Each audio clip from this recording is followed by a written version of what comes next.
Ai, que loucura! Ai, que loucura! Diretamente dentro da sua cabeça! Começa agora, Esperon que ouça o seu resumo semanal da semana. Meu nome é Matheus Esperon e aqui comigo hoje Gustavo Angeléas. Matheus Esperon, está definida a final da Libertadores e a partir de agora a minha cabeça só pensa nisso. Inclusive já vou trazer aqui essa pauta que eu queria falar. Flamengo e Palmeiras se enfrentarão em Lima, dia 29 de novembro de 2025, para definir quem será o primeiro brasileiro a ganhar 4 vezes a Copa Libertadores da América. E aí, eu anotei umas coisas aqui que eu queria falar, que é basicamente para resumir o meu sentimento em relação a isso. Puta que pariu, caralho, buceta, cuxota, Que isso, chibiu, Que isso? basicamente como minha cabeça está. Ai, meu despertador está tocando. O cara ligou. Nossa, cara, você me desvirtuou aqui. Peraí. Eu preciso bater o ponto no trabalho. Seu siriguejo na tela, que porra é essa? Eu preciso bater o ponto no trabalho, calma aí. Que momento, cara. Do nada o moleque virou a câmera para o computador, tava seu siriguejo tomando banho de dinheiro. Que porra é essa? Eu deixo o Bob Esponja passando aqui, peraí. Sensacional, que momento, cara. E no podcast ficou tudo pipo, pipipo. Exatamente, por isso que eu fiz isso. Mas, cara, eu tô desesperado, a realidade é essa. Desde quarta-feira que o Flamengo... Assim que o Flamengo classificou, eu passei a pensar 100% nisso. O Palmeiras se classificou e aí ficou bastante mais tenso, porque vai ser um jogo muito mais difícil. E estarei em Lima. Eu vou pra Lima, eu e Bianca vamos pra Lima.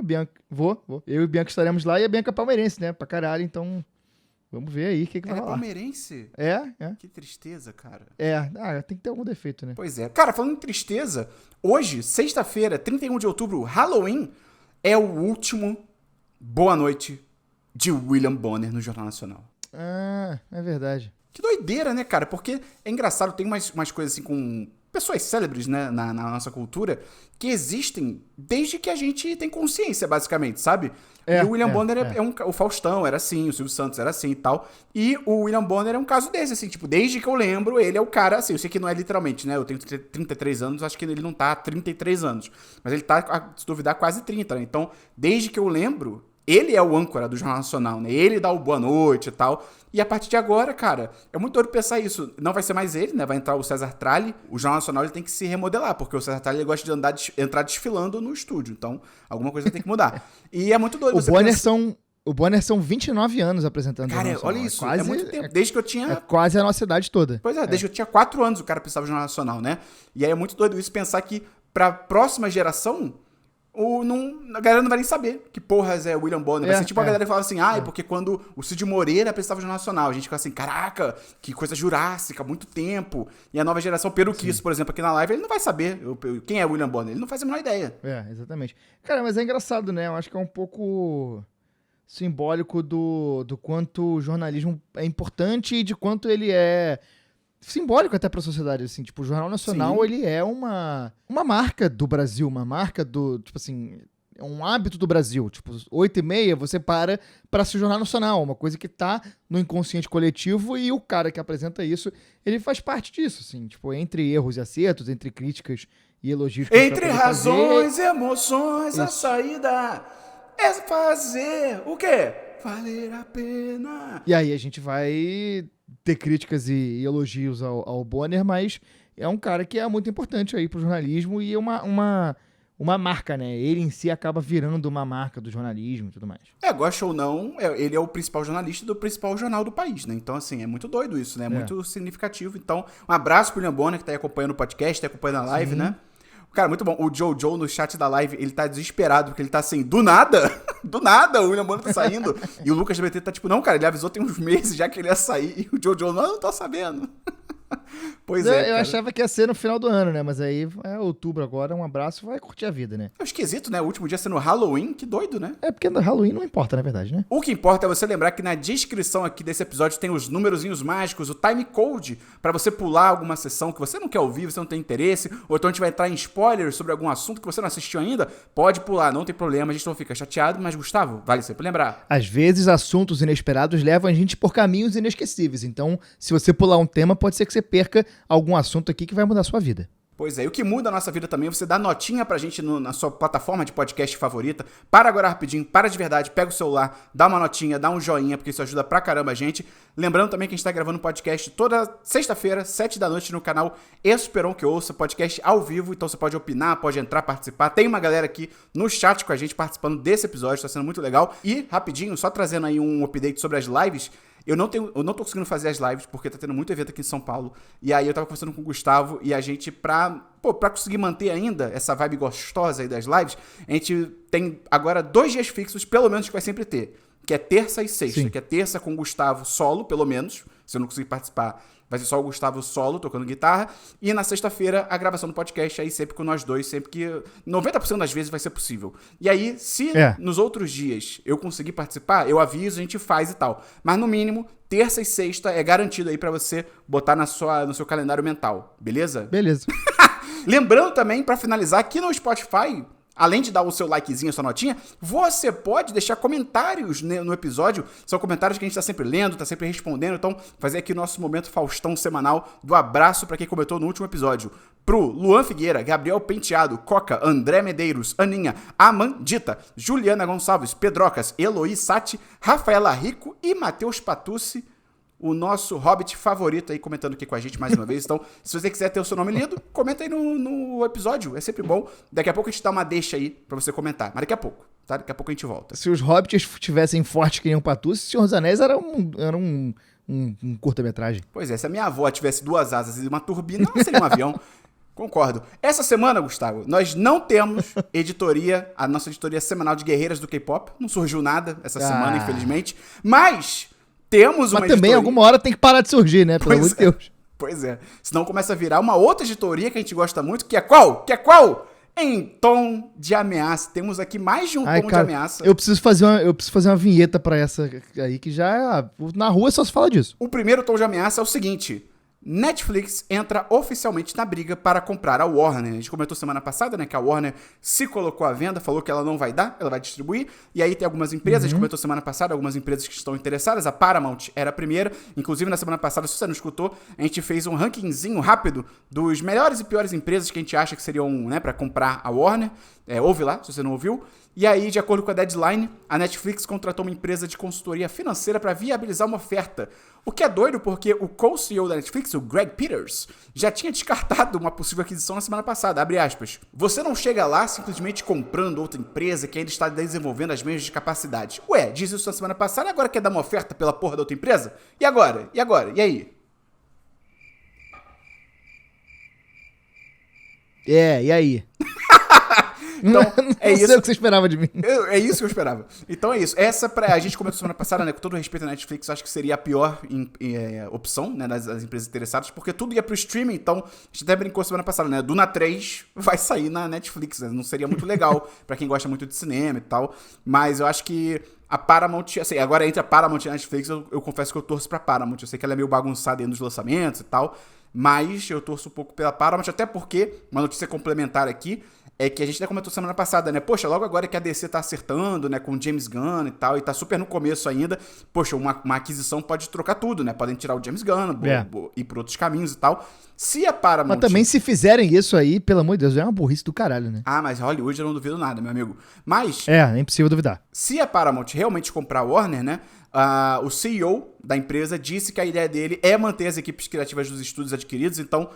Pelo menos no primeiro momento, o James Gunn e o Peter Safran, eles continuariam na DC, do jeito que tá e tal, eles não interfeririam, mas assim, primeiro, tem que ver se vai ser a Paramount que vai comprar, segundo, tem que ver se o cara vai manter esse papo, né, porque depois de meter a grana, é que a verdade se revela. E aí outro tom de ameaça, Gustavo, que eu trouxe aqui pra gente, que é Jeff Bezos, CEO da Amazon, quer Sydney Sweeney como nova Bond Girl, né, porque o James Bond sempre tem os interesses amorosos, interesses românticos, né, uns pares nos filmes e tal. E aí parece que fontes estão dizendo que ele tá dando uma forçada lá internamente, e ele quer porque quer a Sydney Sweeney.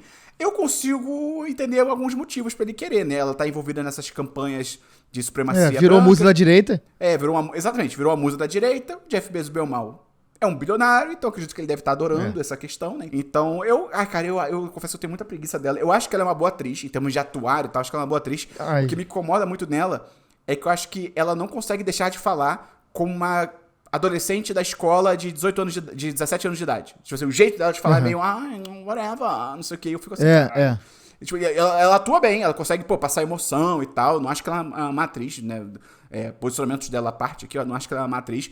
Mas essa questão do jeito dela falar me incomoda, porque todos os papéis dela parece que assim, é uma boa atriz, mas parece que é uma personagem que tá na escola, é uma garota loura, aleatória na escola, fútil, com 16 anos de idade, tá ligado? Então, enfim. Mas vamos, assim, o Jeff Bezos, ele é dono da franquia agora. Então, assim, se ele quer que aconteça, acho difícil não acontecer, né? Cara, eu peguei um ranço dela depois dessa parada da propaganda lá. A gente falou dela no podcast uns tempos atrás. Se você não tiver ligado ou ligado, é só procurar. Mas eu peguei um rançaço dela depois disso. Aí é foda. Mas também, assim, não é algo que vai me atrapalhar muito minha vida. E bem ou mal, assim, Bond Girls, no geral, assim, não costuma ter um destaque tão absurdo no filme e tal, assim, que também é um ponto de crítica, né? Mas enfim, então acho que a gente estaria um pouco protegido. E aí, pra fechar aqui os em tons de ameaça, eu trago um tom de ameaça com uma interrogação, Gustavo. Um tom de ameaça, que é Toy Story 5 terá protagonista inesperado e será, abre aspas, reboot completo da franquia. Só que, assim, se a notícia fosse realmente essa, não seria tom de ameaça, seria algo positivo. Só que por que eu trouxe aqui o tom de ameaça meio na dúvida, né? Porque o Tim Allen, que é o dublador do Buzz, né? Dublador não, né? Ele é o ator do Buzz na versão original. Ele disse o seguinte, Gustavo, abre aspas. Nesse filme, Toy Story 5, eles fizeram um reboot total, afirmou o ator. Pô, até aí legal. Eu acho, inclusive, que... Eu acho que a gente entende como o capitalismo funciona. Toy Story é uma franquia muito grande, é muito difícil eles simplesmente aposentarem a franquia e foda-se. Mas, se eles querem fazer e continuar fazendo novos filmes... Pô, eu sempre defendi que, cara, então conta novas histórias naquele universo. Até porque, porra, é um universo em que brinquedos têm vida e têm sentimentos e tal, e eles andam sozinhos e conversam e falam. Então, assim, você poderia criar uma nova história em qualquer outro núcleo familiar que tem brinquedo envolvido, né? Então você não precisa estar sempre seguindo o Buzz, o Woody, os mesmos personagens, as mesmas histórias e tal, né? Então, pra mim, esse seria o caminho mais legal. Tipo, cara, o ideal seria, né?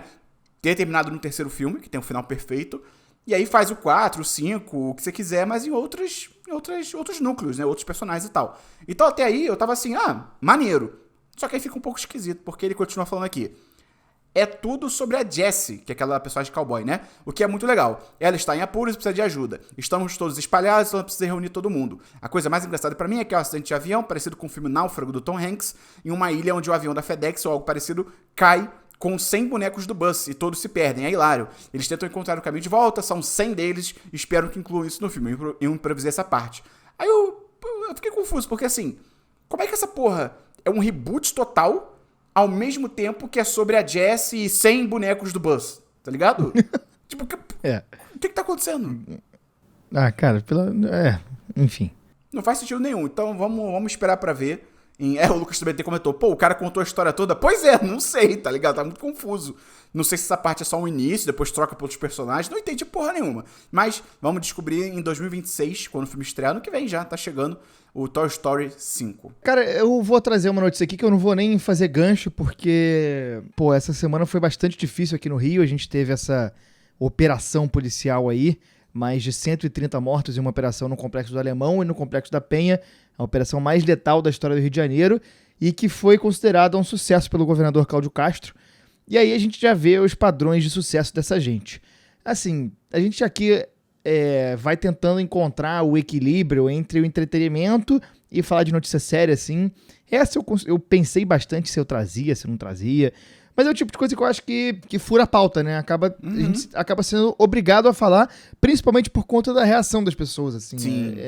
Tem um quê de posicionamento de redes sociais que a gente acaba meio que sendo obrigado a fazer e tal, ou exige-se que as pessoas se posicionem. Mas eu não queria que fosse sobre isso. Eu acho que a gente tem aqui uma voz pequenininha, a gente tem um público pequenininho, mas acho que a gente pode falar sobre o assunto para trazer algumas reflexões e tentar entender que país é esse que a gente está vivendo, o momento que a gente vive, como as coisas funcionam no Brasil, como as coisas funcionam no Rio de Janeiro. Ser considerado um sucesso essa situação é muito bizarro, assim. Não teve um líder preso, a cidade não ficou um pentelho mais segura, mas foi considerada um sucesso.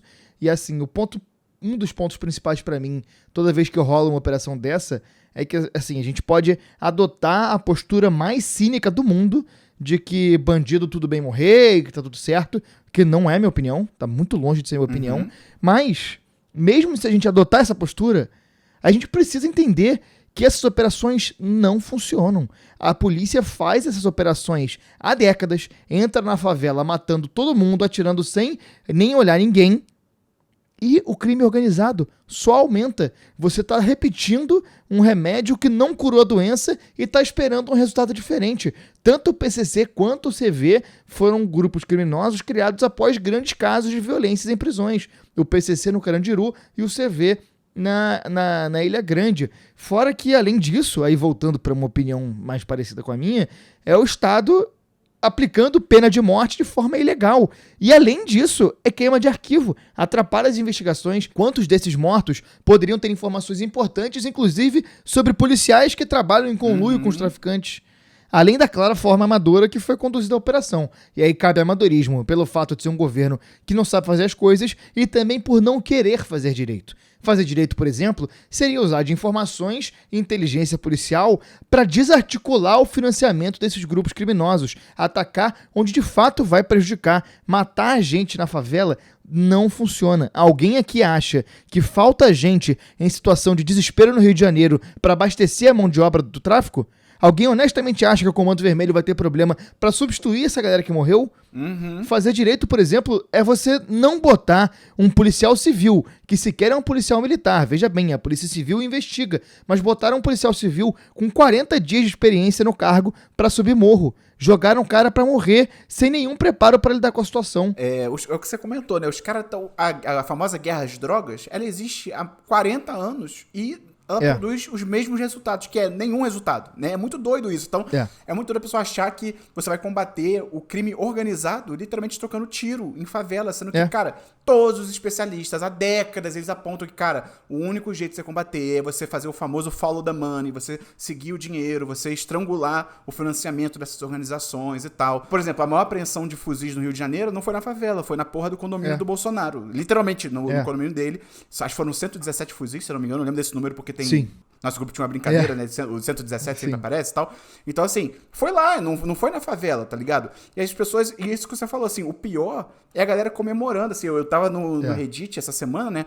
E tinha vários comentários, né? Lá no Rio de Janeiro e tal. Uns caras falando assim, por mim tinha que ter esse tipo de operação todo dia. Parabéns pra polícia, parabéns pro governador. Eu fico assim, cara, não é possível. Tipo assim, não é possível que você ache que isso vai... O que você comentou muito bem. Não é possível que no dia seguinte da operação você achou que a cidade estava mais tranquila, mais protegida. E sendo que eu tava comentando isso eu tava na cabine hoje, eu encontrei um cara lá, estava conversando sobre isso. Eu acho que assim, no fim, é mais um capítulo muito triste da nossa sociedade, porque ele mais uma vez evidencia que o que as pessoas querem, no fundo, não é necessariamente melhorar a sociedade, não é necessariamente melhorar a segurança e tal. Elas querem ver gente pobre morrendo, ponto. É isso que elas querem. Não tô falando todo mundo, tá? Mas assim, a galera que comemora esse tipo de coisa, o que eles querem no fim do dia é ver pobre, preto morrendo e foda-se, entendeu? Mesmo que você argumente, cara, mas não vai resolver. Os estudos apontam, os especialistas apontam que não resolve. Eles vão simplesmente contratar novas pessoas para esses cargos, vão atrair novas pessoas. Existem estudos, inclusive, que mostram que depois desse tipo de operação, o crime sempre se fortalece, nem que,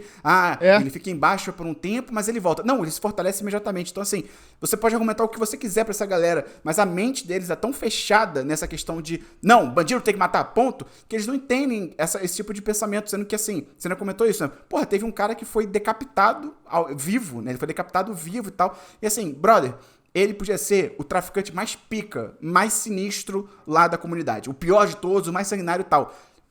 Como você comentou muito bem, o Brasil não tem pena de morte, gente. E principalmente não tem tortura e não tem pena de morte por decapitação. Então, assim, o papel do Estado não é entrar lá e decapitar o cara e torturar o cara. O papel do Estado é prender o cara, é fazer seguir todo o processo legal, entendeu? Não é você sair... Não é vingança. É isso que eu também entendo, entre muitas aspas, o lado da pessoa que também comemora, porque ela tá tão desamparada, ela está tão fodida no dia a dia, que ela quer vingança. E ela acha que o Estado também tem que se vingar. E não é assim que funciona. Não é isso que vai resolver, né?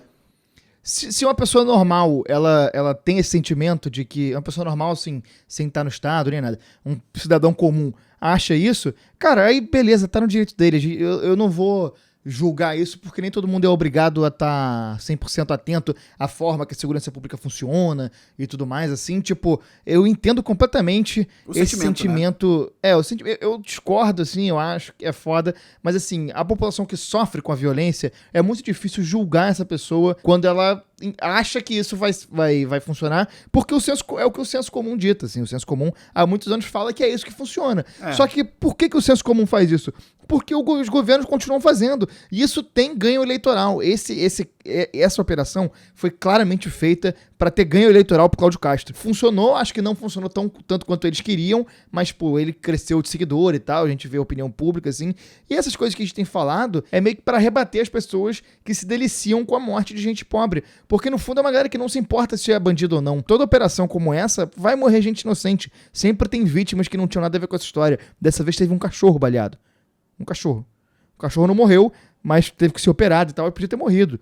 Saiu uma reportagem do UOL hoje, da Isabela Aleixo e do Luiz Adorno, mostrando que nenhum dos mortos são sequer mencionados na denúncia que baseou a operação. São citados os nomes de 69 pessoas, 48 delas com mandados de prisão preventiva expedidos, e nenhuma dessas pessoas está entre os mortos. Entre os mortos tinham 42 com mandado de prisão pendente de outros casos, enquanto outros 30 não tinham passagem pela polícia. Assim. São assuntos que são muito difíceis de discutir, mas eu recomendo a gente acompanhar gente que saiba falar sobre o assunto. Na hora que acontece uma tragédia dessa, sempre aparece uma porrada de gente com solução fácil, querendo crescer politicamente. E aí eu queria fazer uma recomendação de duas pessoas que entendem de segurança pública pra galera acessar quando algo acontecer assim. Porque é muito fácil bater um sentimento de desesperança, de desamparo generalizado nesses momentos e de fato bate, mas cara, existe gente muito capacitada e estudando o assunto. Existe gente que está buscando entender como é que funciona o crime organizado, existe gente que está tentando entender o financiamento dessa galera e como combater isso, cara. Um deles é o Rafael Soares, que é um repórter de segurança pública do Jornal Globo, que é um baita repórter, ele tem um conhecimento absurdo do tema e muita fonte. Ele soltou essa semana, por exemplo, várias matérias que mostram como o Comando Vermelho consegue munições através do dono de um clube de tiro em São Paulo. Esse dono do clube de tiro, que é CAC, que é caçador, atirador e...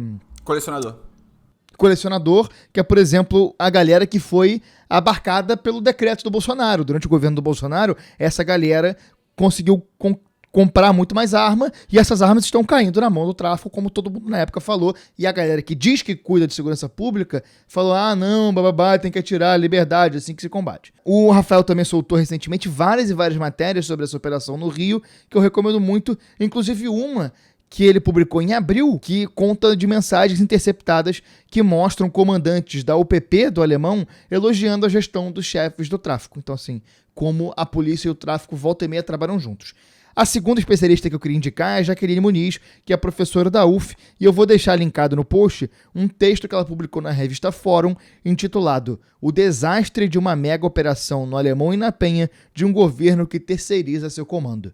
É um título bem autoexplicativo de uma matéria que ela destrincha toda a podridão do processo que levou a essa operação, que desde o início, se você mostra para qualquer pessoa séria, qualquer especialista sério, ele vai dizer que não vai ajudar em nada no combate ao crime. Esse tipo de operação não serve para combater o crime, serve para outras coisas, que não combater o crime. Tem gente falando, inclusive, que toda essa operação, na real, foi mais pra ajudar a milícia, né? Porque aqueles territórios estavam também sendo disputados entre milícia, traficantes e tal. A gente sabe que a milícia tá bem infiltrada, né, no governo. E aí, só pra fechar, assim, eu acho muito doido, porque a própria imprensa não ajuda, né? Isso aqui também é foda, porque eu entendo, sem concordar, óbvio, porque, assim, a opinião pública no geral, ou pelo menos a opinião pública que fica mais gritante, é a favor desse tipo de coisa, como a gente comentou, né? A galera que comemora, que bate palma e tal. Então a imprensa meio que quer agradar essa galera e às vezes eles passam as notícias de um jeito muito esquisito, muito escroto, na real. Então, por exemplo, hoje mesmo, o dia todo, é que agora eu fui olhar e saiu, mas o dia todo tava assim, na home da Globo.com, por exemplo. 200 e poucos mortos, 70 não sei quantos, ou sei lá, número tal, já tinham passagem pela polícia, já tinham ficha. E aí, tipo assim, olha o que essa própria manchete quer dizer, sabe? Parece que é assim, não, então tudo bem. Então, beleza, tipo, então... Tudo bem fazer uma operação dessa, tudo bem matar. Esses que tinham passagem, só porque eles tinham passagem, tudo bem morrer também. E aquilo que a gente comentou. Mesmo que eles fossem os traficantes mais picas das galáxias, Não é assim, o processo não é esse. Ah, então ele tinha passagem, não pode matar. Não é assim, só que é uma merda porque muita gente acha que tem que ser assim. E eu vi, inclusive, o Nicolas Ferreira, sempre ele, né, sempre a paródia do Chorume, falando alguma coisa tipo assim, menos Ainda Estou Aqui e mais Wagner Moura no Tropa de Elite, alguma coisa assim. Sendo que, caralho, assiste o filme direito, seu filho da puta, sabe? O segundo filme inteiro é feito pra justamente desmontar essa ideia de que tem que entrar na favela e matar e vai dar tudo certo, sabe? Então, enfim, parabéns pras drogas por vencerem mais um capítulo da guerra às drogas. Parabéns. E aí, só complementando um pouco isso que você falou, que aí acaba desembocando na parada do racismo, que é difícil a gente falar, é impossível a gente falar de um tema como esse sem falar do racismo estrutural, porque, tipo, essa galera que vai ter passagem na polícia vai ver quanta gente tem passagem na polícia sem ter feito nada. Às vezes passagem na polícia é um cara... Às vezes passagem na polícia é a pessoa literalmente existir sendo negra. E aí cruza o caminho de um policial, o policial leva a pessoa pra polícia pra fichar, e isso é uma passagem pela polícia. Então, assim, ter passagem pela polícia não quer dizer que a pessoa cometeu um crime e foi julgada. Porque tem isso. O Brasil tem um negócio chamado que é o devido processo legal, que é a pessoa se for presa ou investigada, e aí você vai ter um processo pra ver se a pessoa ela cometeu o crime de fato e ser julgada e tudo mais. Isso não acontece. Pra quem é preto e pobre no Brasil, o devido processo legal não existe. Pra quem semana passada a gente falou do caso do Ninho, do Urubu.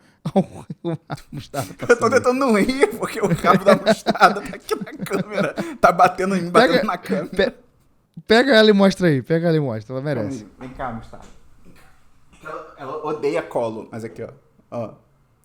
Ela é mostarda por causa do olho amarelo. Não, e aí, enfim, é isso assim, cara. Acaba que eu me perdi um pouco aqui, mas eu acho que a gente resumiu um pouco o que a gente tinha pra falar. E eu acho que, cara, até um desabafo, porque a gente realmente é uma sensação de impotência muito grande, principalmente pra mim, de saber que existe um caminho a se seguir pra melhorar essas coisas, e esse caminho não é seguido porque tem gente que, primeiro, no Estado, tem gente que se beneficia do crime. Por exemplo, não dizendo que o governador do Rio de Janeiro se beneficia do crime. Longe de mim, não estou dizendo isso. Mas tem fotos do governador com o tal do TH Joias, que é um dos caras que fornece arma pro Comando Vermelho, por exemplo. Então, assim, será que esse cara não tá ajudando o crime? Não sei. As investigações vão ter que dizer. Mas essas coisas acontecem e tipo assim, e existe um caminho pra seguir, né? Igual a gente falou, cara, tem gente séria que estuda segurança pública e que tá há anos aí falando uma forma de melhor de se fazer. É isso que você falou, follow the money. Tipo, um exemplo que a gente falou recentemente foi a operação da Polícia Federal na Faria Lima, que desarticulou uma porrada de grana do PCC, por exemplo. É assim que você resolve, cara. Você corta o financiamento, corta o fornecimento de armas pra você evitar que esses caras continuem se fortalecendo, porque, no fundo, esses caras estão só se fortalecendo. Há décadas, o crime organizado só se fortalece no Brasil e o Estado não faz nada, porque o Estado também tem gente do crime organizado, tem gente que só quer ganhar politicamente. Enfim, é isso. É meio que um desabafo aí pra gente conversar um pouco sobre isso. E vamos ver, né, cara? A esperança, eu acho que ainda tenho esperança de melhorar, mas é difícil, cara. Ainda mais depois do que a gente passou com o bolsonarismo.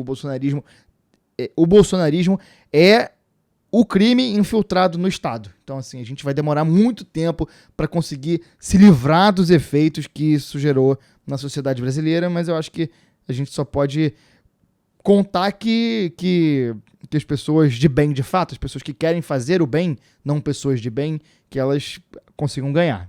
É foda. Pô, e aí falando desse lance, né, da nossa sociedade tá sendo um pouco contaminada por esse tipo de pensamento, né, tem uma notícia aqui que eu trouxe que tá bem nessa linha também, né, você vai entender, vai chegar lá, você vai entender, que é: Globo cancelou série sobre a revista G Magazine antes da estreia, né, e ia ter uma série sobre a revista G Magazine, pra quem não tá ligado, G Magazine é uma revista, eu anotei aqui, ela circulou entre 97 e 2013, né? Foi criada e editada pela jornalista Ana Maria Fadigas, e publicava ensaios sensuais de figuras públicas, mas eram ensaios masculinos. Ela é tipo, mal comparando, uma Playboy, só que né, com ensaios de homens, né? Então, grandes ensaios, né, foram do Alexandre Frota e principalmente do Vampeta, que até hoje tem o Vampetaço, né, que na internet, quando você quer discordar de alguém, especialmente gringo, né, a galera mete o Vampetaço, são as fotos dele pelado e manda, e ele mesmo já comentou, a gente até comentou num episódio aqui há um tempo, que ele mesmo já declarou recentemente que ele adora isso, que ele acha super divertido, ele acha que é uma homenagem e tal, e ele quer que o pessoal continue fazendo mesmo, ele não fica, porque seria muito fácil, né, ele ficar com vergonha, tipo, não, gente, para com isso, que coisa idiota, não, ele adora, então, maneiríssimo.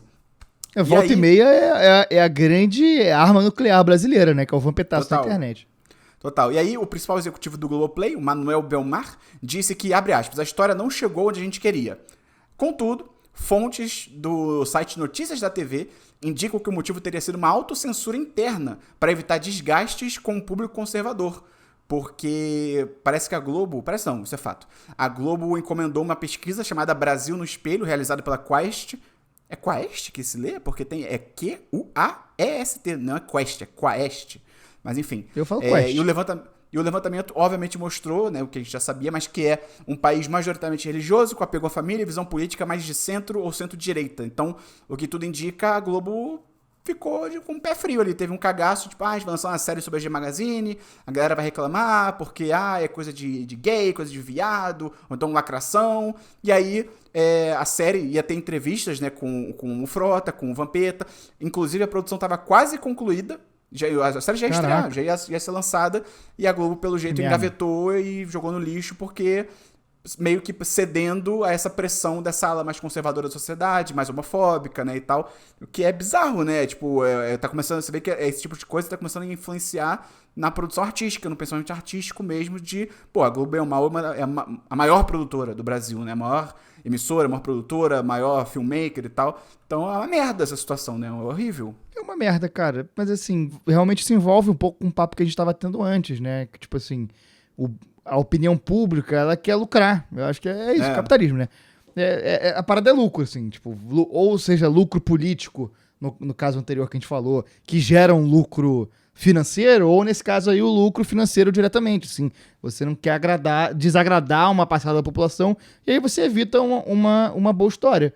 E aí, se eles fazem isso como história dessa, que é uma história inofensiva. Inofensiva, assim. Uma história de uma revista que tinha foto de homem pelado. Não é nada a ver com, crime, você não vai investigar os grotões da política brasileira, nem nada. Mas se você se a empresa toma uma decisão dessa com uma coisa inofensiva dessas, você imagina o que ela faria, por exemplo, a Globo vai fazer uma matéria investigando a influência da igreja evangélica na política, por exemplo, o mal que a igreja evangélica faz. Que tipo de decisões estão sendo tomadas na emissora? É complicado, né, cara? E aí eu acho que até se envolve um pouco com o papo que a gente tava tendo umas semanas atrás. Foi uma série da Apple TV que você falou, que foi cancelada por causa do negócio do Charlie Kirk e tal. Era sobre uma... acho que era com a Jessica Chastain, eu acho. Ela investigava grupos extremistas de direita nos Estados Unidos, né? E a Apple cancelou. Já tava pra sair, tinha data de estreia, a Apple... Ela, a princípio, só suspendeu, mas não tem data, não tem nada, porque ela não quis incomodar essa galera de extrema-direita, conservadora e tal, preconceituosa. E aí, engavetou a série e foda-se, tá ligado? É isso que a gente tá vivendo. E aí, assim, a gente vai perder séries de entretenimento, mas que outras coisas a gente perde pelo fato dessas pessoas existirem, serem consumidores e terem voz? É foda. E vale dizer também que, assim... É perigoso, é uma sociedade perigosa que a gente tá caminhando, né? É foda pensar nisso. Não, e quando você perde conteúdo desse, não é só pelo conteúdo. Ia ser legal ver a série, tipo assim, ia ser legal. Não, mas a gente sabe, cara, que esse tipo de série, esse tipo de filme, eles geram debates, eles trazem temas pra luz do dia, né? Eles trazem temas pro holofote e tal. Então, você cancelando uma série dessa, seja da Apple, seja essa do Globoplay, você perde todo o debate que a série ia trazer também, né? Todo o assunto que aquilo ali ia gerar, talvez desdobramentos que aquele conteúdo ia ter, né? Mas, enfim. Mas falando de coisas melhores aqui... A 4ª temporada de White Lotus foi confirmada que vai ser na França. Tava tendo uma especulação, né? Porque toda a temporada é um lugar diferente, né? A primeira foi no Havaí, se eu não me engano. A segunda foi na Itália. A terceira foi na Tailândia, também, se eu não estou enganado. E a 4ª tava tendo muita especulação. Inclusive, estavam especulando que seria no Brasil. Porque parece que teve gente da HBO dando uma olhada em uns lugares aqui e tal. Mas, segundo a Variety, vai ser na Riviera Francesa. Porra, sem graça, cara. Porque sem graça, né? Mas no Brasil seria até mais barato pra fazer. Pois é, por isso que eu até anotei aqui, ó. Covardes, venham pro Brasil. Mas enfim, então vai ser na França. A título de curiosidade pra quem quiser saber...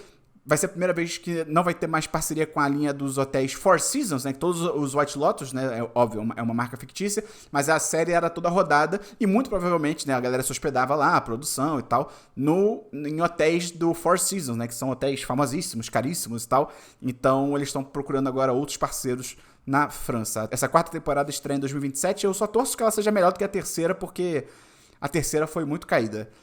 E aí, Gustavo, só pra quem chegou até aqui, que a pessoa comenta no Spotify pra gente? Algo fácil pra galera comentar. Diz pra gente se você vai torcer pro Flamengo ou pro Palmeiras na final da Libertadores. De que lado você estará, o Flamengo terá a soma aí de corintianos e são paulinos, enquanto o Palmeiras vai ser ajudado por vascaínos, botafoguenses e tricolores. Então diz aí se você vai querer o Flamengo o primeiro tetra ou o Palmeiras o primeiro tetra da Libertadores. Comenta aí no Spotify, Flamengo, Palmeiras ou caguei. Se você não gosta de futebol, comenta caguei.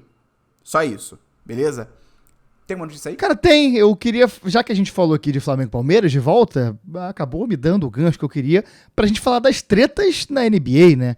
Eu falei aqui na semana passada que eu queria comentar sobre essas tretas e assim, ainda bem, porque o negócio é bastante interessante. Foram 2 casos de pessoas da NBA presas em uma mesma investigação, mas casos diferentes. O primeiro que eu vou falar aqui é o Terry Rozier, armador do Miami Heat, que estava envolvido de um caso de manipulação de resultados. Assim, ele combinava com apostadores de fazer coisas em quadra para que eles apostassem. No caso, ele teria combinado de fazer poucos pontos em uma partida, porque lá nas casas de aposta tem como você apostar que o jogador vai fazer menos de 10 pontos ou coisa do tipo.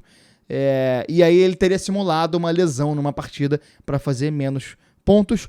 E ele também teria compartilhado informações sobre escalações e jogadores que não jogariam a partida. Ele foi levado à prisão, mas solto logo depois de fixar uma fiança de $10 milhões. O que pra gente é muito, mas pra esses caras é troco de pinga. O salário anual dele é $120 milhões na porra assim. Em outro esquema separado, e aí é que o bagulho fica interessante, o alvo foi o treinador do Portland Trail Blazers, o Chauncey Billups, que não só é técnico hoje em dia, como foi um jogador bem grande da liga. Ele foi ídolo do Detroit Pistons, ganhou título em 2004, passou pelo Nuggets, passou pelo Celtics, passou pelo Knicks, e nesse caso, a polícia passou pelo Nuggets, passou pelo Big Mac. Que porra é essa? Tá de sacanagem? Isso. Humor e piadas. E nesse caso, vem rir no Face. Nesse caso, a polícia afirma que o Billups fazia parte de um esquema ilegal da máfia em jogos de pôquer manipulados. Ele participava desses jogos como uma estrela para atrair uma galera desavisada. Assim, a máfia anunciava, venha jogar pôquer com estrela da NBA. Mas os jogos eram manipulados pra quem fosse jogar perder. Essa galera que pagaria uma grana pra jogar com o Chauncey Billups fosse perder. Pô, que filho da puta. Cara, bizarro. E aí teve até caso de gente, assim, tipo, jogadores de pôquer que foram participar. Acho que, tipo assim, até uns caras do pôquer falaram num podcast de 2019, uma parada assim, que eles foram jogar uma partida com essa galera e perceberam imediatamente que tinha merda envolvida, tá ligado? Que, tipo assim, um cara que joga pôquer percebe imediatamente que a galera que tava ganhando não era pra ganhar.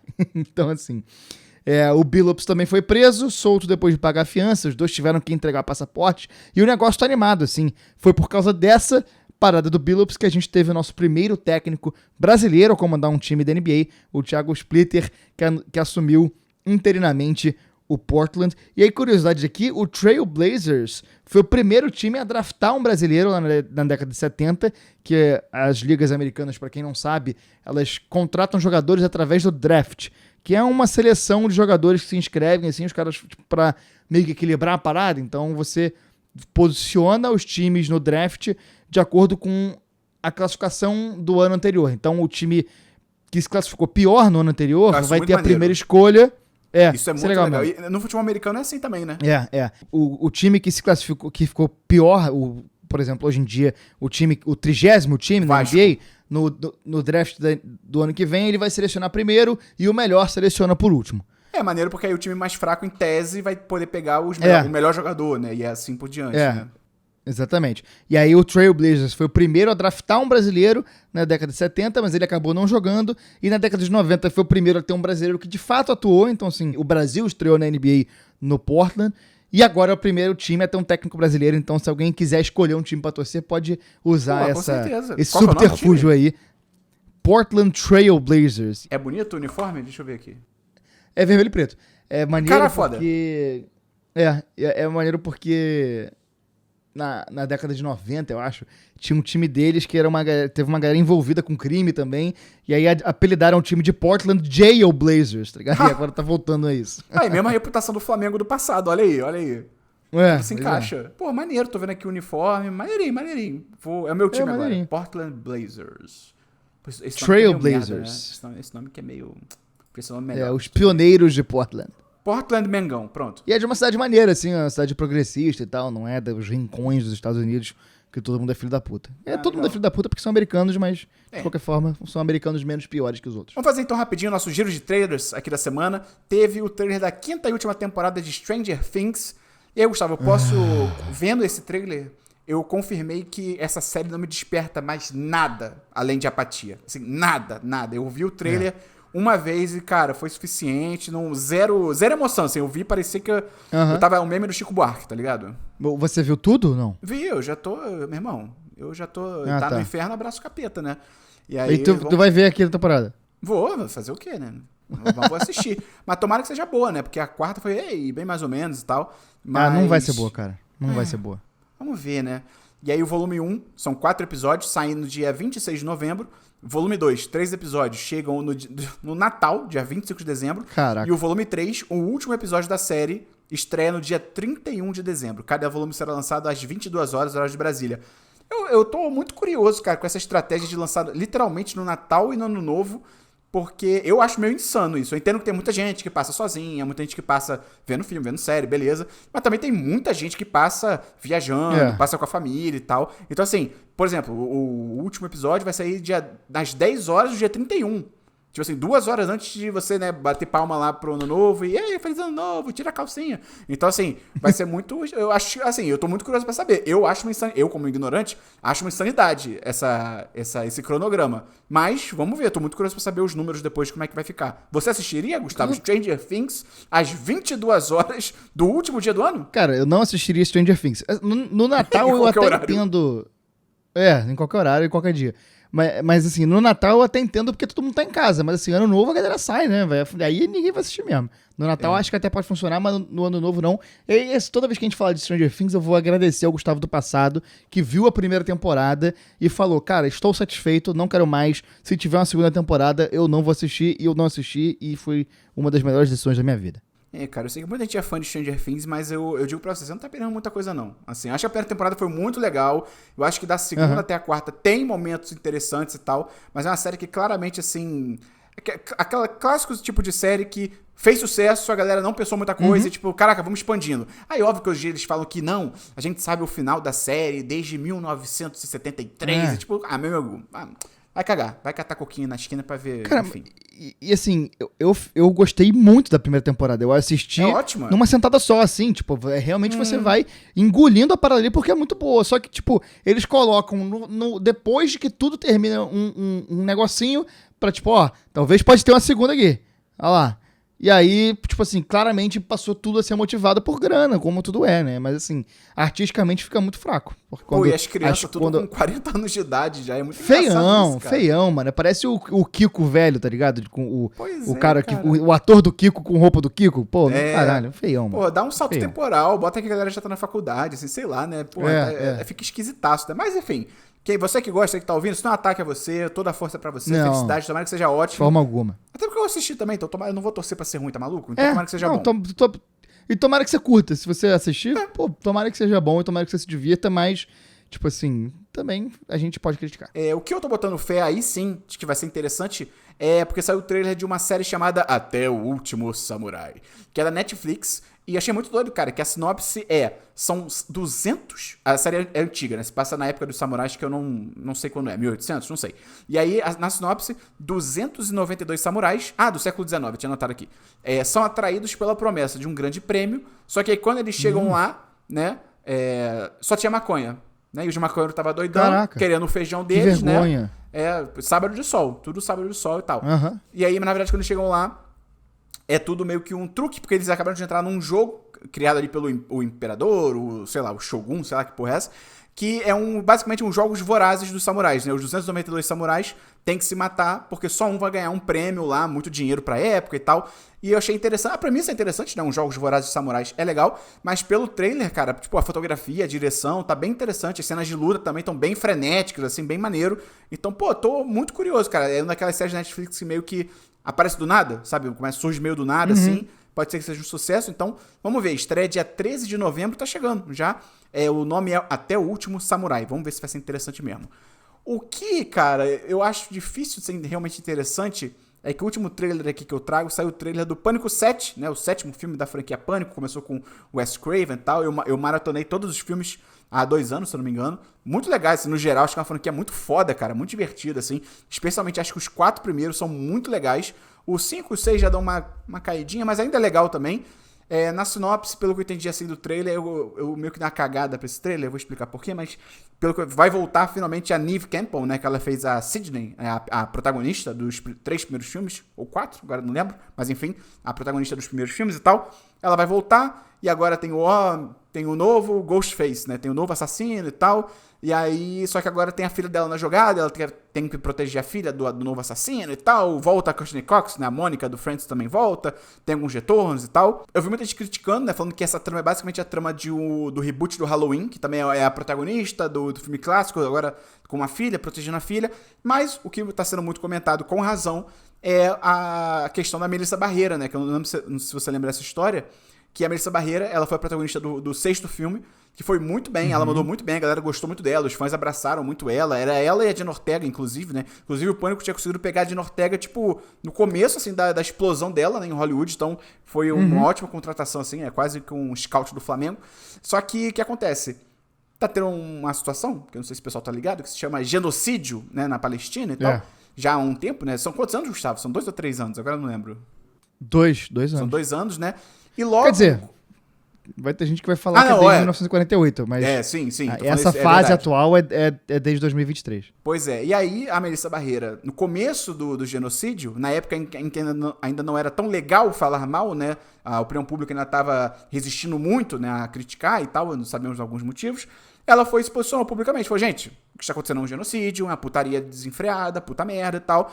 E aí, basicamente, a Paramount demitiu ela por causa desses comentários. Porque são comentários antissemitas, contra os judeus e tal. Sendo que aquela velha idiotice de, sabe, você criticar o Estado, as ações do Estado, não é você criticar a porra do povo, caralho, ou a religião, né? Mas naquela época ainda tava... A opinião pública não tinha tomado tanto na cabeça como tomou agora, que agora não tem mais como negar o que tá acontecendo, né? O que continua acontecendo.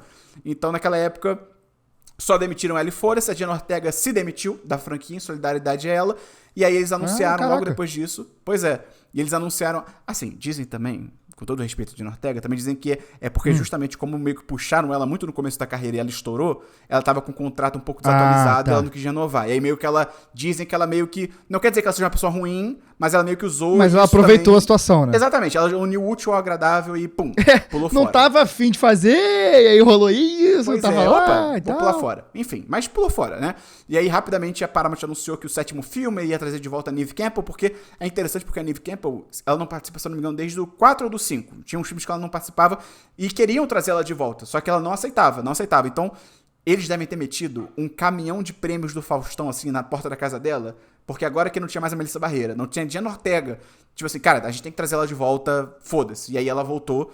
Então, é isso, vamos ver. Muita gente tá falando de boicotar, inclusive no Twitter, eu já sei quem é o assassino, porque parece que vazou um roteiro e todo mundo tá compartilhando, porque querem boicotar o filme, né, de quem é o assassino já. Quem quiser depois me pergunta aí, que eu conto. Não, brincadeira, não conto não. Mas enfim, Pânico 7 estreia dia 27 de fevereiro de 26. É uma pena, cara, porque é uma franquia que eu passei a gostar recentemente, mas também, assim, eu vou ser sincero, eu acho que não vou chegar a boicotar, até porque, porra, pragmaticamente eu trabalho com isso, eu tenho que assistir também. Mas enfim, toda a força pra quem vai boicotar, acho que é justíssimo por essa questão aí da Palestina e tal, que foram muito covardes com a atriz e, enfim, abraço pra Melissa Barreira, que tá aí vendo a live. E aí, Gustavo, antes de a gente entrar aqui no que a gente assistiu, eu queria lembrar que nós temos a Vizinhança do Esperon, que é o nosso programa de apoio mensal pra você ajudar a gente a continuar produzindo conteúdo. Pô, a partir de R$5 por mês, cara, é super baratinho, você ajuda a gente e, além de ajudar, você entra no grupo do WhatsApp exclusivo pra quem apoia no Catarse e futuramente pra quem apoia no YouTube. Estamos configurando as paradas aí.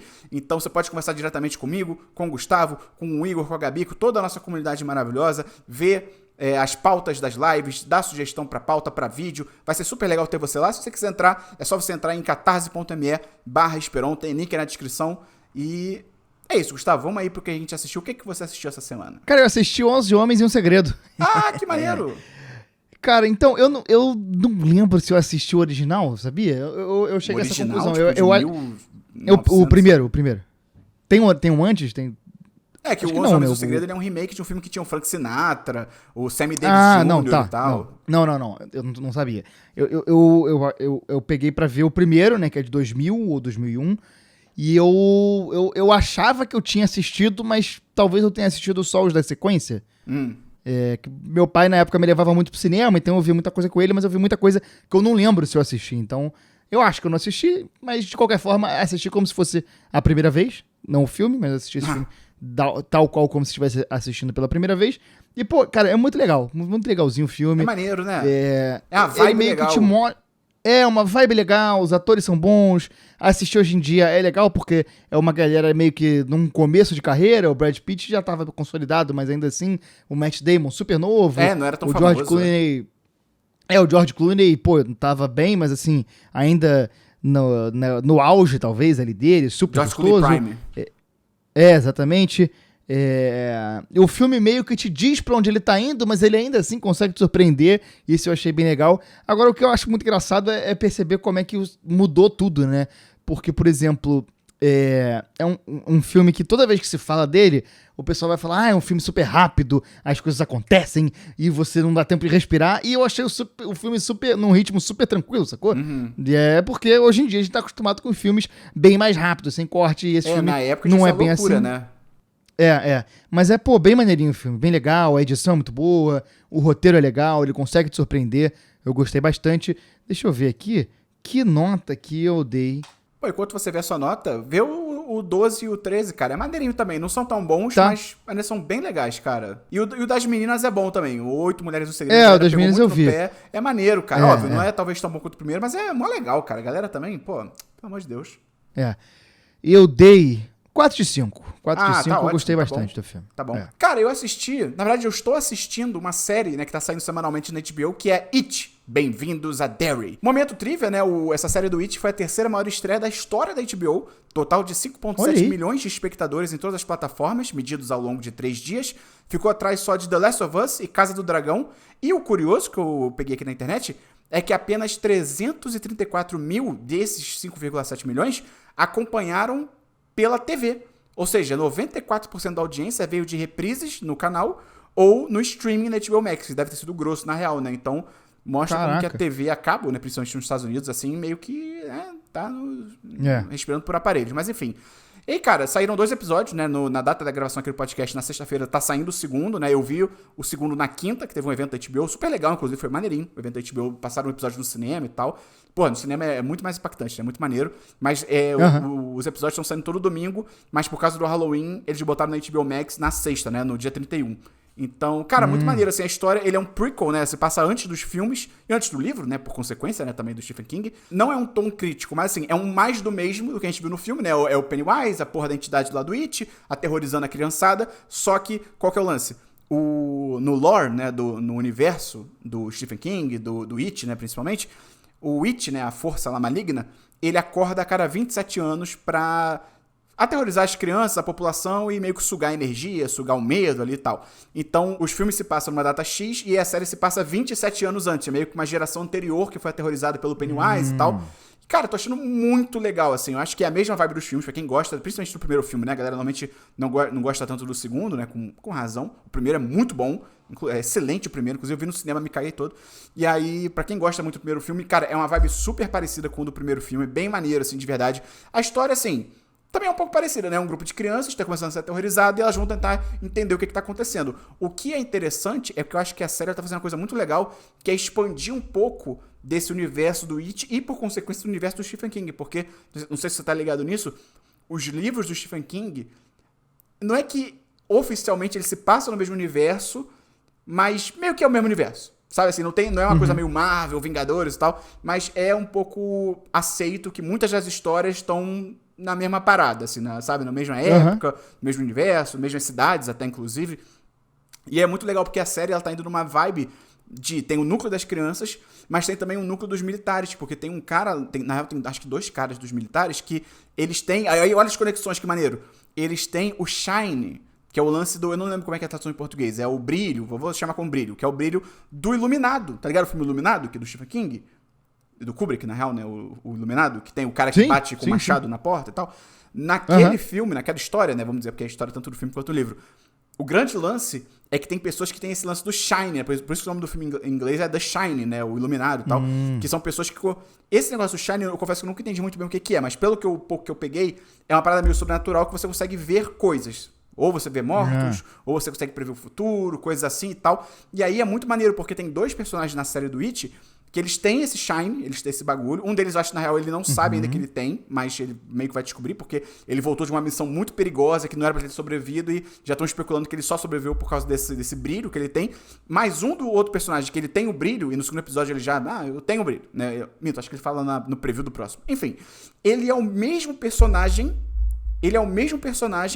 do Iluminado. No Iluminado tem um cara que trabalha no hotel, no Overlook, que é um ator negro e tal, né? Só pra caracterizar, pro pessoal lembrar. É o mesmo personagem aqui na série. Então, antes de trabalhar no hotel, ele tava na base militar da série e tal. Então é muito maneiro como ele tá, não só fazendo mais do mesmo, que já seria bom, né, do filme do It, mas ele também tá expandindo, conectando coisas do universo de Stephen King e tal. Inclusive a galera já tá delirando, achando, porque no preview da temporada tem uma hora que, muito rapidamente, aparece um puta de um nevoeiro rápido cobrindo a cidade. E o Stephen King tem aquele livro também, O Nevoeiro, que é um filme fantástico. Sim. Então a galera já tá especulando até que de repente vocês não vão abrir eu fiquei perdido. Eu usei o chat GPT, desculpa, natureza, mas eu usei o chat GPT pra me resumir um pouco do universo do Stephen King e tal. E eu li várias paradas maneiras, assim, que tá tudo conectado, realmente, muito doido. Então o pessoal já tá especulando que vai ter mais conexões, talvez, e tal. Muito maneiro, cara. Então, vou dar um spoiler aqui rapidinho, que eu queria comentar aqui com spoiler. Inclusive é foda, cara, porque se você gostasse de terror, super dava pra gente ter feito um série dessa série, cara. Porque é perfeita pra isso. Mas enfim. Então, spoiler, galera, do primeiro episódio, na real. Do primeiro episódio do It, da série do It, tá? Você que tá lavando louça, corre aí pra pular pra próxima parte, mas é o final do primeiro episódio, tá? Spoiler do final do primeiro episódio. 3, 2, 1, vou mandar o spoiler aqui.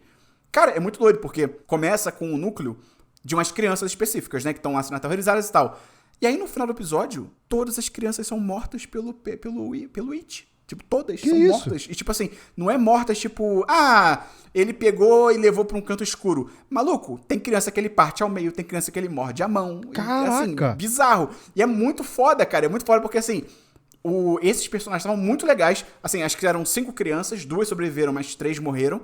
E essas 3 que morreram, 2 principalmente, elas estavam muito legais. Assim, eu tava assim, cara, que legal esse elenco que eles conseguiram achar e tal. E aí morreram todas no final do episódio, caraca, sabe? Então, assim, muito maneiro. O próprio, inclusive, o diretor dos 2 primeiros episódios, eu não sei se ele tá dirigindo toda a temporada, mas o diretor dos 2 primeiros episódios é o mesmo diretor pelo menos do primeiro filme, que é o Andy Muschietti, que fez também o filme do Flash. Aí não tô ajudando ele. Mas enfim. Mas ele é o mesmo diretor. E aí ele deu uma entrevista que ele falou que, inicialmente, quando ele fez o roteiro, as crianças não iam morrer. Elas iam, claro, ter um susto. Acho que ele até falou que uma ia até perder um braço, assim, tá, mas elas iam sobreviver. E aí um dos produtores falou pra ele, tipo, cara, e se você matar todas as crianças no final? E aí ele falou que ele ficou revoltado. Ele ficou, não, claro que não. E aí ele parou 5 minutos e ele pensou assim, cara, se eu tivesse a reação... é porque a gente tem que fazer isso. Aí ele foi, mudou e matou as crianças e tal. Caralho, então, maneiro. muito corajoso. Tava até comentando com o Michel, do Série Maníacos, né? A gente tava no evento da HBO. E aí eu até comentei com ele que, assim, muito corajosos, cara, porque o pessoal sempre fala, né, que você achar ator mirim é complicado, né? Achar criança que atua bem e tal. E eles acharam, tipo, ótimas 3 crianças que atuam super bem, super carismáticas e mataram. Eu falei com o Michel, eu falei, cara, eles devem então ter achado umas crianças, um grupo de crianças no total muito bom, porque assim, dá pra gente matar essas 3 aí, que tem outras aqui que mandam bem também, sabe? Então, inclusive só pra fechar, a HBO, ela atualizou o pôster da série, porque o pôster inicial da série tem o Pennywise com o balão e, enfim, tem as crianças ali, né? Só que 3 das 5 morreram. E aí a HBO lançou a mesma versão do pôster, só que agora com as outras crianças que vão protagonizar a série. Muito maneirinho, assim. Eles atualizaram, né, o pôster com o novo elenco. Então, It, Bem-vindo a Derry, tá saindo todo domingo. Cara, em termos de medo, até me perguntaram isso no Instagram, não tem tanto susto. Os sustos que tem, você super vê chegando, se você conhece um pouquinho de terror, você tá acostumado. Mas assim, o clima dela é muito pesado. De novo, tem uma criança que é partida ao meio no último episódio, no final do primeiro episódio, né? Então assim, em termos de susto, acho que dá pra tancar, mas se for em termos de clima, coisa assim, de medo mesmo e tal, eu acho que é um pouquinho pesado assim. Então fica aí o disclaimer pros cagões. E aí, entrando nos filmes aqui que eu assisti, eu vi um filme chamado Bom Menino, que é o filme de terror do cachorro, focado no cachorro, né? Do como seria se um filme de terror fosse protagonizado pelo cachorro do cara que tá sendo assombrado. E, cara, posso falar? Me surpreendeu. Eu acho que essa parte, é porque em inglês tem uma palavra muito boa chamada gimmick, que eu não tô conseguindo traduzir, mas eu vou traduzir como truque, né? Esse truque de, o filme todo é protagonizado pelo cachorro. Funciona melhor do que eu pensava. É muito interessante porque... Essa sacadinha é muito interessante, até como eles executaram, porque, primeiro, o cachorro é o protagonista, e ele não fala. Então o filme todo tem pouquíssimas falas, assim, ele é bem mais na ambientação, mais no clima e tal.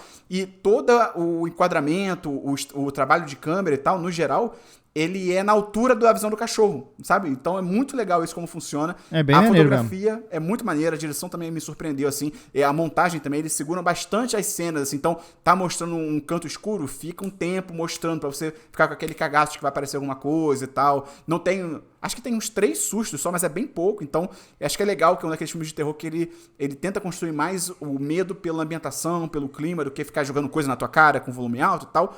Só que o problema...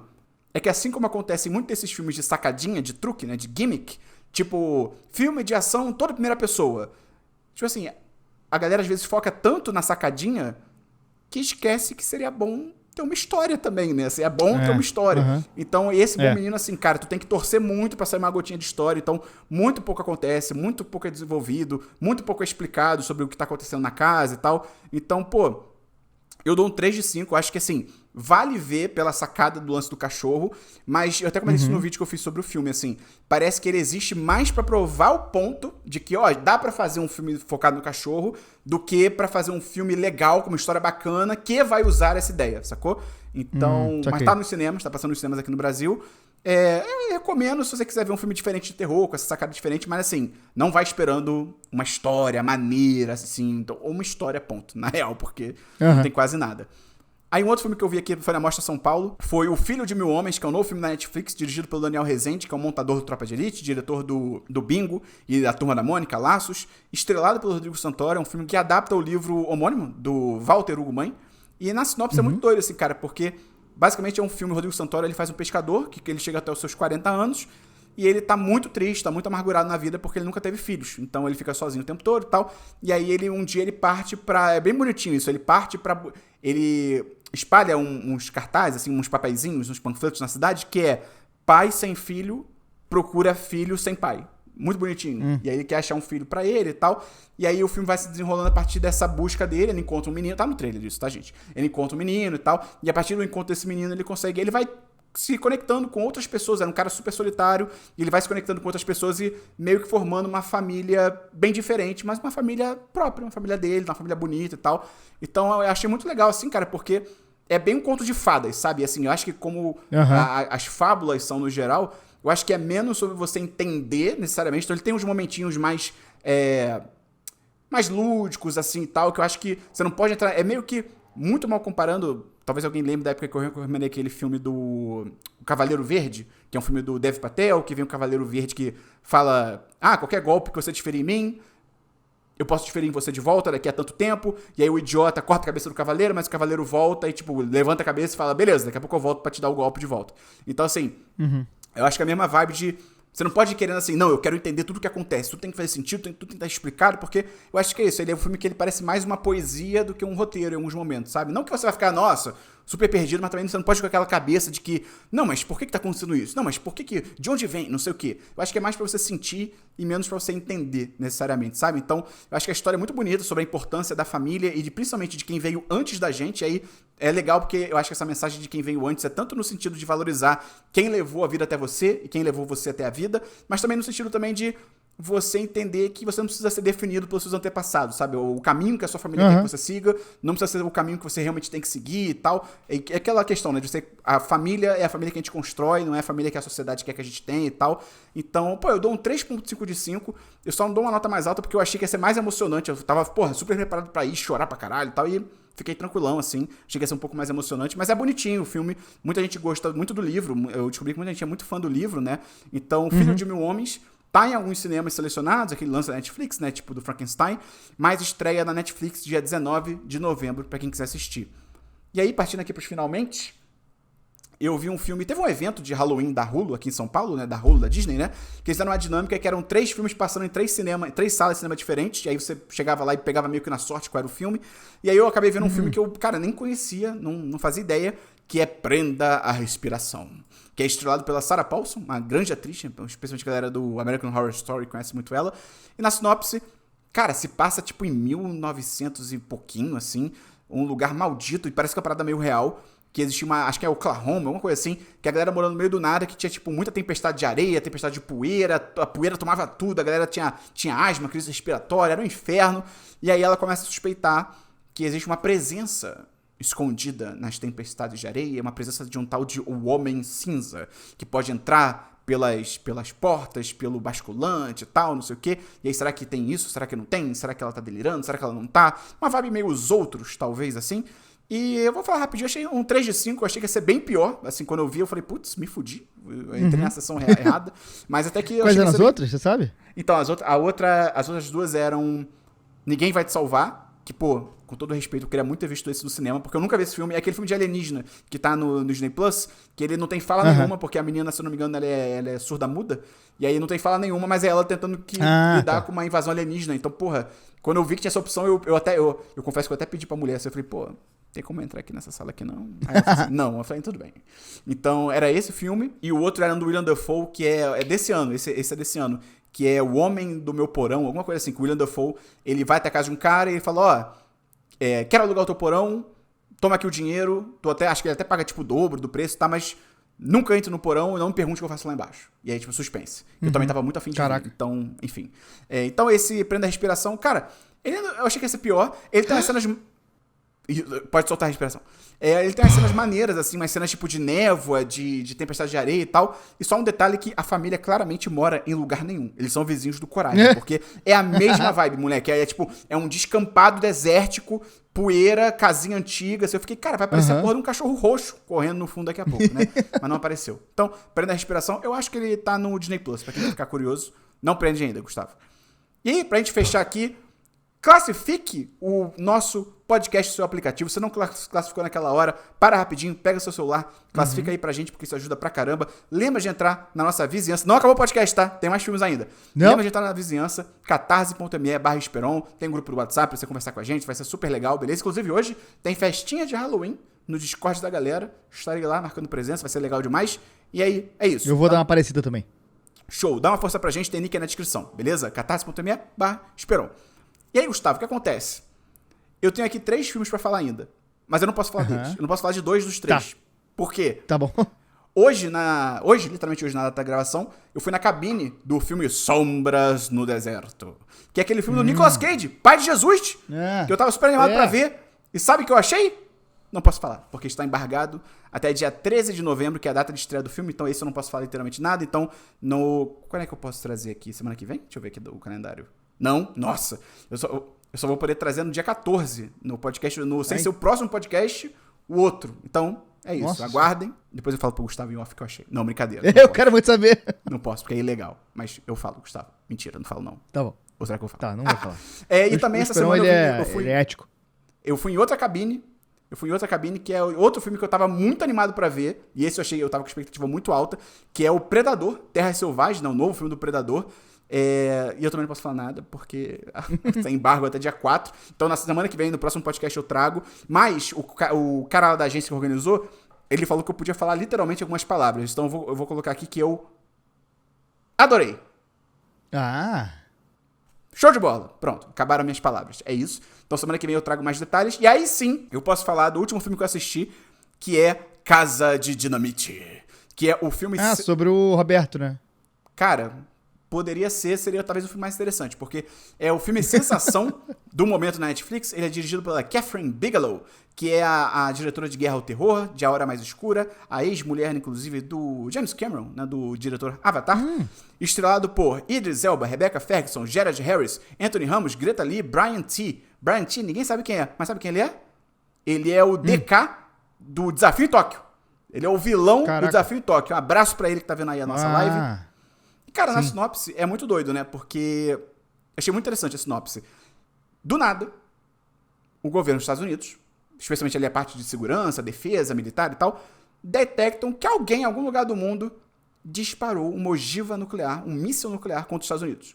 Deu merda no sistema de detecção, eles não sabem quem disparou, mas eles sabem que está a caminho. E aí, é muito doido, porque os primeiros 39 minutos do filme, eu fui no filme realmente pra ver se era 39, os 39 primeiros minutos do filme, são extremamente tensos, porque é a galera descobrindo o míssil, tentando entender o que tá acontecendo, tentando abater o míssil, aí será que consegue, será que não consegue, não vou dar spoiler, e aí fica essa situação, meu Deus, e agora quem foi? Liga pro presidente, não liga, o que é que a gente faz? Só que o que acontece? Tem esses 39 minutos, e aí a Catherine Bigelow, ela para e começa a repetir os mesmos acontecimentos, esses mesmos 39 minutos, pela perspectiva de outros personagens de outros núcleos. Então, assim, é como se, assim, começa na galera do... Porra, eu não entendo de governo dos Estados Unidos, graças a Deus. Então, assim, começa numa galera, depois vai pro Pentágono, aí depois começa a repetir os mesmos 39 minutos com o presidente e tal. Então, assim, eu entendo a ideia de você mostrar mais a fundo, assim, a reação mais, tipo... Porque quando vai rolando os 39 minutos, a galera dos outros núcleos, nesses primeiros 39 minutos, começa a entrar por videochamada e tal. Então você sabe como eles reagem, mas você não vê, tipo, né, o logo antes, eles entrarem na chamada, você não vê o mais no lado pessoal deles e tal. Então eu entendo a ideia de você repetir esses 39 minutos com os outros personagens, né, realmente no lado deles e tal, literalmente do lado deles e tal. Só que eu acho que isso tira muita força do filme porque você já sabe tudo o que vai acontecer. Então eu falei, eles tentam abater o míssil. Sem dar spoiler, vamos dizer que eles não conseguem. Tô especulando aqui.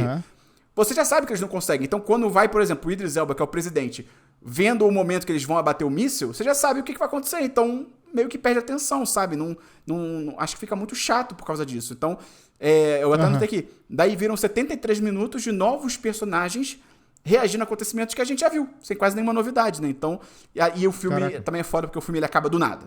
Ele acaba tipo, pum, acabou. Eu até vi um pessoal criticando, quem tava criticando que o filme acaba do nada, e eu sei que tem muita gente que às vezes quer que... Não, o filme só tem final se aparecer o que aconteceu com o personagem aos 98 anos de idade. Eu sei que tem a galera que exagera com isso, tá? Acho que é todo final aberto. Mas esse final aqui realmente, tipo, porra, dava pra ter ido um pouco mais, né? Então assim, cara, entendi. Se esse filme, né, Casa de Dinamite, se ele tivesse sido todo em ordem cronológica, só alternando entre as perspectivas assim, em tempo real, e tivesse um final realmente mais final, talvez, cara, teria sido um filmaço, assim. Um filme puta no filme foda, até porque eu acho que ele mostra, é mais um daqueles conteúdos que mostra como que os Estados Unidos é um lugar maldito, né, cara, assim. Primeiro que os caras, assim, é tudo muito militarizado, é tudo muito, assim, e um personagem até fala isso, né, que assim, a gente fez tantos inimigos que a gente nem sabe quem pode ter atacado a gente, assim, tipo, tantas possibilidades, sabe, tipo, China, Coreia do Norte, Irã, sei lá, Paquistão, Rússia, tá ligado? É muito doido, São Gonçalo. Então é muito doido isso, né? Então eu acho que é interessante porque ele tem um pouco desse tom crítico de mostrar que, primeiro, que lugar maldito, né? Tanto inimigo que qualquer um pode ter atacado. E segundo, pra mostrar que talvez os mecanismos de defesa bilionários que o Estado gasta, talvez vocês não se vão pra porra nenhuma na prática, né? Ainda mais num governo incompetente que talvez seja o caso, né? Eu vi um americano comentando no Twitter que ele achou muito imersivo, tipo, negativamente, porque ele ficou assim, que bom que a gente tá num governo bom, que nada disso aconteceria, né? E aí, cara, tipo, chorando, né? Mas enfim. Então, galera, acabou o programa, no susto. Gustavo, suas redes sociais. Geangeléas, G-A-N-G-L-E-A-S, valeu. E é isso, eu sou o Esperon que goste. Até semana que vem, no próximo Esperon que ouça, número 30. Vamos 30 aqui no podcast, beleza? Valeu, um beijo, um queijo. Lembra de... divulga o podcast. Você gostou? Merda, eu devia Por favor. Antes. Você gostou desse episódio? Você tá aqui ainda? Você não deu pause? Pô, manda pra pelo menos um amigo essa semana. Pô, eu conheço esse podcast aqui, esse podcast é muito legal, dá uma chance. Isso vai ajudar a gente pra caramba, beleza? Então, até semana que vem, no Esperon que ouça, número 30. Valeu. Valeu.